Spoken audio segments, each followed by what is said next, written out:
If I asked you who is Peterbots' biggest competition in NA, you'd probably tell me it's Poyo Rapid and Bolts. However, when you look at the results from the Divisional Cup finals so far, there's one team that has been the second best team in NA, quote unquote, when it comes to the placements at least, and that is Khanada, Ajers, and Acorn.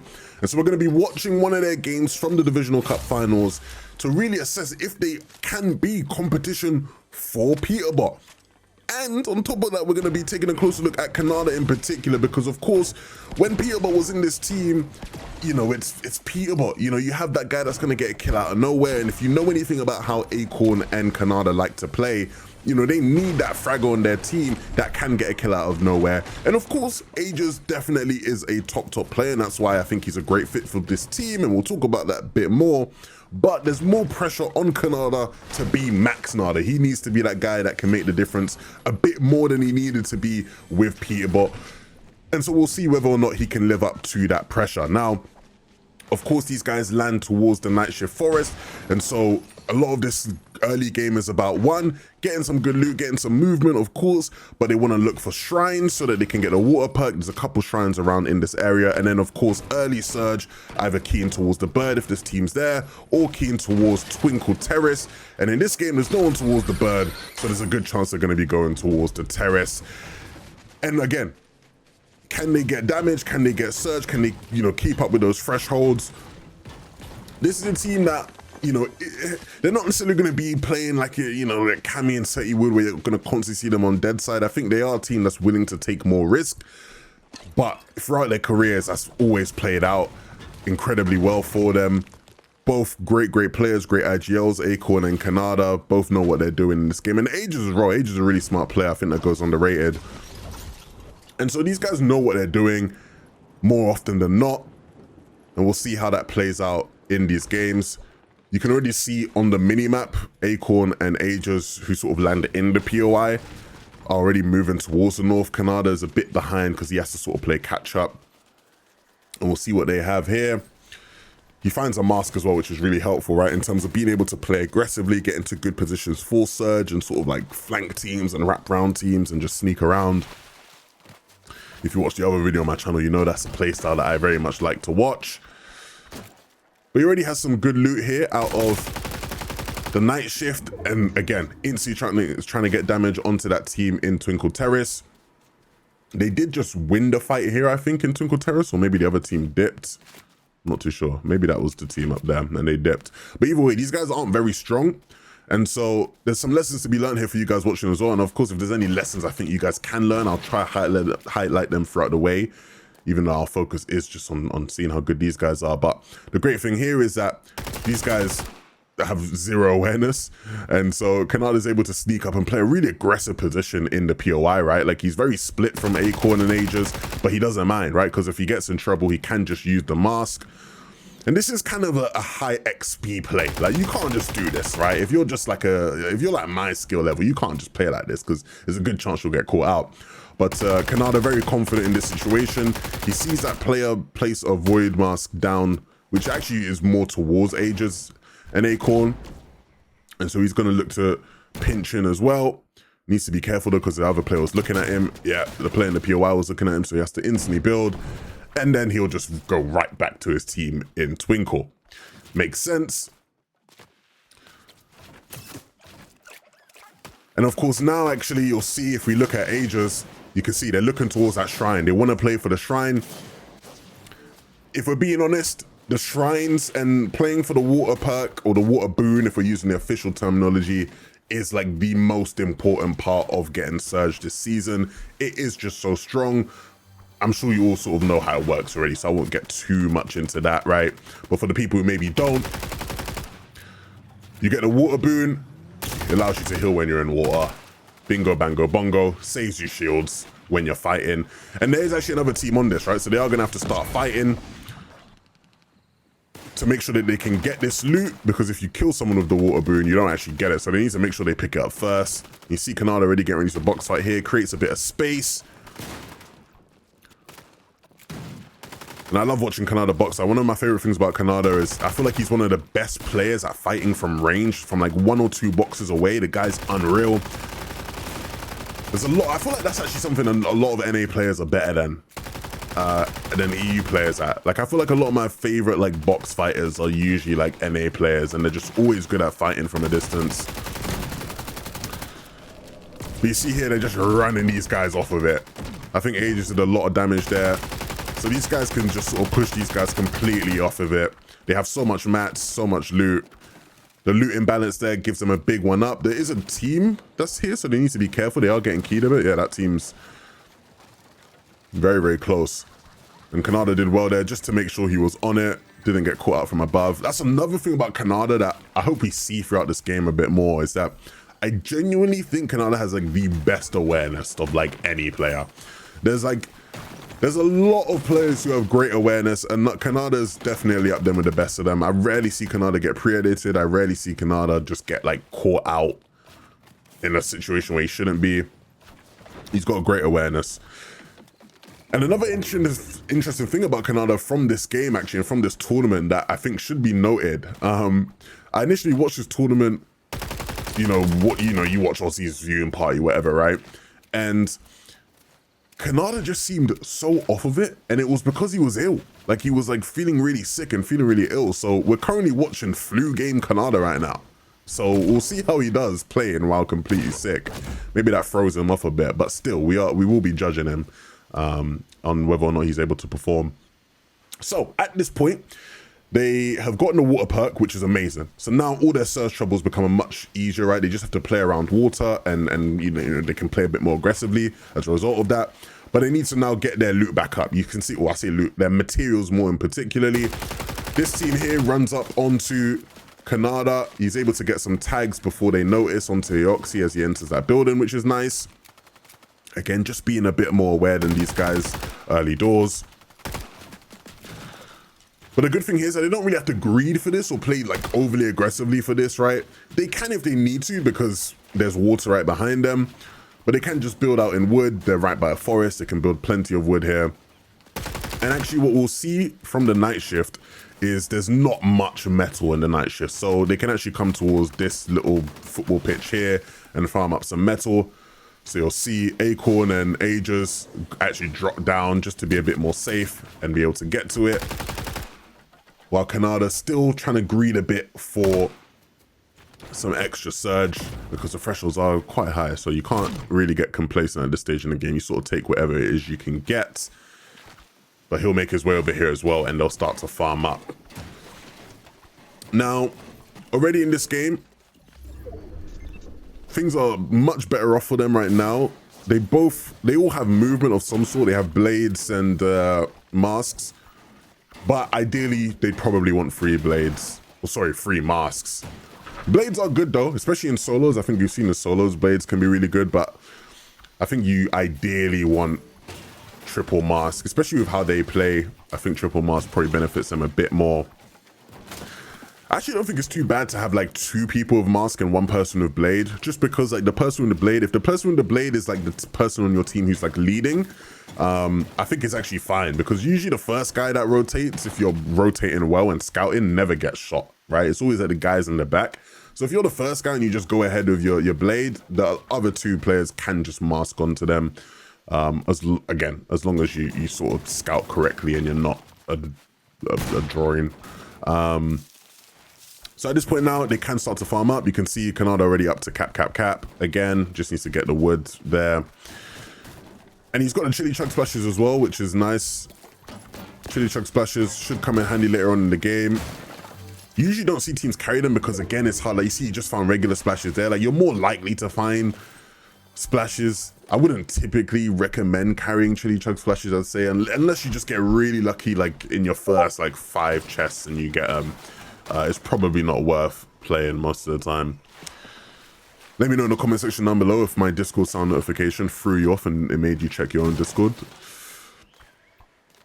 But you can see here, just farming back up, there is actually a team ahead, so we'll see Khanada's god awareness here, whether he figures that out, because I don't think that team's revealed themselves yet. He does look there, but I don't think he sees. Okay, now he knows. He must be seeing, yeah, he's seen the footsteps, now he knows. And he plays on this rock quite well. They shoot out the rock, and so they might think he's dropped down, but he plays sort of a sneaky angle there. And right now you can just see him building a bunch of space. Really nice building that space because his teammates are a bit behind. Handles the pressure from multiple players well. Not the best peak there, not a favorable peak from him. Fred gets the one up on that engagement right there, but he's sitting in the water, right? So he can instantly heal back up, which is really nice. That is, again, one of the biggest reasons why you just need to have that water perk if you're going to have a good time with Surge. And both teams looks like we'll just disengage, a bit of a soft fight. But yeah, you saw the way Khanada made space there, right? Like, if you ever are in a situation where you get caught out like that, where it's a 2v1, 3v1, you have to make space like that. I don't know how many of you guys play Martels' 1v2 map, but it's a really good place to practice this. I've been doing this a lot recently myself because I find myself really bad in those situations. But like, build a bunch of space and like make like snakes boxes, you know, like don't just go in like one straight direction. Like just, you know, sort of weave out a bit, make some space, make it awkward for the team or for the like, you know, multiple players to sort of deal with you is really a good way to go about things. So good play from Khanada there, just to make sure that he doesn't get caught out. And obviously, yeah, both teams sort of disengage. It's interesting, right? I use the buzzword everyone's using right now, right? Soft fighting. It's, you know, the pseudo intellectual stuff, but obviously it's what people are doing. You can actually see that team is still coming back to maybe try fight, right? So again, these guys clearly need Surge. And honestly, Khanada and them can fight them because, you know, it wouldn't hurt them to get the extra bit of damage. And if they kill him, they can get their mats back from them pretty easy, but we'll see how they play this. You can see now Khanada dropping down again, once again. Just, he's taking some damage. Let me just get in the water, and he can actually pad from here as well, which is perfect to catch up. Now, yeah, soft fighting is like the buzzword everyone uses nowadays. To be honest, people have been doing this for like ages, right? But we just gave it a cool term, I guess, now. We sort of gave it that term last year, right? When Vico and Flixie had their success at Reckless Whale Raise and they were doing a bunch of soft fighting. And so we'll see that here from these guys. And that, to be honest, soft fighting is very prevalent with this chapter and this meta because there is just so much loot around the map. Plus with the water perk that like, you don't really have to, like, unless you proper like just absolutely just destroy one of them. And it's like, okay, let's take advantage of our 3v2 here. A lot of the time, you're probably just better off getting the damage you get and then just retreating and getting your heals back somewhere else because there are just so many heals on the map. So they sort of post up here on height, which is nice, and it sort of pushes the other team away. Them building up without really getting an opening tag doesn't make much sense for them. So now we'll see how this one plays out. Zone is pulling towards the center. And I think the fact that these guys don't all have movement, you see Ajers doesn't have the blade anymore. I'm guessing he drops it for the extra shields. This replay is terrible. They're going to have to really play good positions here and rotate quick and early. And it's something Acorn's sort of always been really good at as an IGL, so I don't really worry about that too much. You'll see them here moving into a good position, somewhat central, but they'll try find good spots to get the players rotating in on edge. You see Khanada again, very good awareness, looking up at the island, making sure that they're not looking at him as he gets in this bush. And then he's just going to look towards the edge of zone just to see if he can get any of those players rotating in. One of the cool things, again, about like holding and looking down here is that there might be teams that come down this direction just because of the river, right? Teams that maybe want to play for water. So looking here isn't a bad idea by any means. And we'll speed this up as well. They're 400 above Surge. You see Cease's team just drops down there by the river. There's another team sort of rotating up the hill. And so zone pulls far again. And this is where the chili chugs come out. Nice. So they'll use the chili chugs. And chili chugs are really good. I know I just talked about how you probably shouldn't carry them, but if you are carrying them, they are so strong because they last so long. I don't know how many of you have used them if you've played ranked or not, but the first ranked game where I picked them up, I chucked one down and it was on for like a minute. I was, yeah, really, really good, the chili chug splashes. They last a long, long time. And now at this point here, you'll see Oh, that's a really nicely timed beam. Really nicely timed beam. That's one thing that this team is really good at. Oh, they get tagged up quite a bit. I think that was by Booga's team. Yeah, that's Booga's team holding them. They get the knock onto Sphinx there. And I don't think they'll actually be able to get the loot from this kill, which is unfortunate. But that's one thing this team is amazing at. Again, I talk about awareness, right? Khanada's always looking for like weak walls, right? If someone has an edit open and they're not looking, he's gonna catch you out more often than not. And him and Ajers are always really in sync. Always super, super ready. And that's one of the good traits of like a good team, right? If you have, you know, two people always looking out for opportunities to spray, you're gonna find opportunities in these games, especially at this point in the game where people are opening up because they're desperate for Surge. Again, a similar position to the one that they were playing before. They're a bit closer to Edge though, right? Because, you know, they want to get masks and they want to get more damage for Surge, and they pick up a kill as a result of it. Khanada though, still looking, right? His teammates are there trying to close the fight. He's still looking at those players who are looking at this fight, trying to push them off, make sure they don't start spraying them. And now they look to chop this guy out. Oh, how did that guy die? They cleaned that out quick. Very quick. More chili chug splashes, a spare mask there. One for Acorn, and Ajers has one as well. So now they have triple mask. Really, really nice play from these guys to play for that. And that's just stuff that they're so good at. Like, they do that a bunch. So really great refresh. And of course, they're just sat in the water here, so they'll be healing as well if they needed. And now they'll sort of get back into a good spot to be able to mask from as well. They won't get all the way to zone from this, so they'll just temporarily base up. You see again, see how Khanada switched to wood as soon as he landed there, because, you know, they know they're not going to be staying there for long. So you get your wood out of the way while you can, and then switches back to hards as soon as he lands closer to zone. They don't actually land in zone here, but they can tarp in from here. They can tarp in. You see Acorn at the front of the tarp. They build a lot of space. From this space here, if they need to mask from here, they'll be able to into a decent spot. But if zone pulls towards this direction, they have a long tarp to be able to get some frags as well, which is nice. So again, really nice stuff. Khanada now just looking onto Edge, looking for the players rotating in. This is all their tarp. So if anybody runs in here, there is that team there. If these guys run onto these builds, that's just a freak. That's just the freest kill of all time. Penta. Yeah. I mean, look, yeah. What more can I really say? What more can I really say? Bloody hell. This is aggressive from Khanada. Jeez. Oh my goodness. Khanada, calm down. You saw Ajers there just making the safe play, staying in the top, spraying the guy down. Khanada just fully cycled and chased and jumped on him. But that's fine. They lose some shields, but they have so many as well. They have spare mats as well they can use from now. The zone pulls toward them, which is really favorable. And you just saw there, Khanada has the invisibility coin, which is really good. I was speaking to my good friend Venno today, and I asked him about the coin, and I was like, you really think the coin's, you know, super strong? Because I've seen people make some good plays of it in solos and stuff, right? But I was like, is it really worth, you know, in trios and stuff? Do you think teams really care for the coin and that?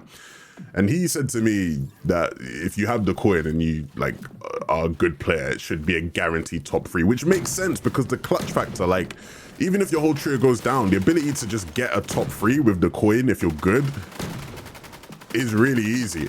Well, not easy, but it's very, very possible. So they pull zone, and so Khanada just sort of at the end of the top looking towards congestion, see if they can get any kills. They're good on Surge now, 1.2k above. They don't really have to worry. You can see he's just looking to see. There's nobody really there. Everybody's rotated in, so now they go back towards the front of the top. And it's time to rotate in. Oh, actually, no. Yeah, they used the extra mats they got from that kill, actually. So Acorn can build up, get some on a higher layer as well, which is nice because they don't want to be stuck on low ground in that absolute mess. So really nice positioning there from Acorn, and it allows them to look for this. It looks like they actually get a kill there as well. Yeah, in the feed, Acorn got the kill, and then he got 2 kills, I think, actually. Oh, wow. Shout out to Acorn, man. They don't respect Acorn enough. They rotate to front side, and they should actually be able to play for height here. Let me make this faster, yeah. You see they're able to just build front. Nobody else is building up for it. There's some people backside, but this is a very easy height take. Nice spot from Acorn, and they take it fast. And honestly, from here on out, the game is easy, right? This is where you've been in this situation a million times. You can see now, though, looking towards the back of zone, trying to catch some people out, see if there's people who are stressed, people panicking. Still gonna look though towards, oh, really nice beam onto Sphinx. Still gonna be looking though towards the front, looking at teams that are strong. But of course, looking backside. I would say though, for the people watching, if you're like a lower level, right? Backside of first moving zone is always gonna be the freest kills if you're height, because the people there are like so stressed, so bad, and just panicking. Like they got their mask in their hand trying to chuck it, all panicked. I'm saying this so confidently because I am one of those players. So if you are in Division 3, make sure you're looking in first moving at the backside of the zone, because there will be guaranteed 2 easy kills every single time. Now it's just about spraying, making sure they're spraying the good teams, making sure they're spraying the teams in hard mats, trying to get kills as well, and the teams are in woods. There's so many people dying on low ground there, so you can see they just want a piece of it. They spot Pete there in the zone. Oh, almost kills Peterbot. Oh, he's got like 1 HP. Khanada gets Pete to 1 HP, but can't get the kill. G-Money back in the zone as well. At this point, they're so high up, and like there's nobody really in this lobby that looks like they're going to be able to take height. So at some point, you'd expect them to start dropping down because they are incredibly high, and they need to get some more kills. Because I think at this point in the tournament, they were like 5th place going into this game. So they were like in and around the top 5. Like a big win here was needed to really push them in to compete. And so they're going to need some more kills to add on to the ones they already have. We'll see when that time comes. Still though, just dropping down. I'll speed this up a bit. We've all seen wins on height like this, and eventually they do drop down. Okay, this is the fun part because he's got the coin. Let's see what he does with the coin. Let's see the movement. Let's see him break some ankles. Let's see the tech. Jumps in the storm behind. Classic stuff, right? Especially with the coin, it becomes even stronger jumping behind people. You can see him just looking for opportunities to drop down, jumping behind people.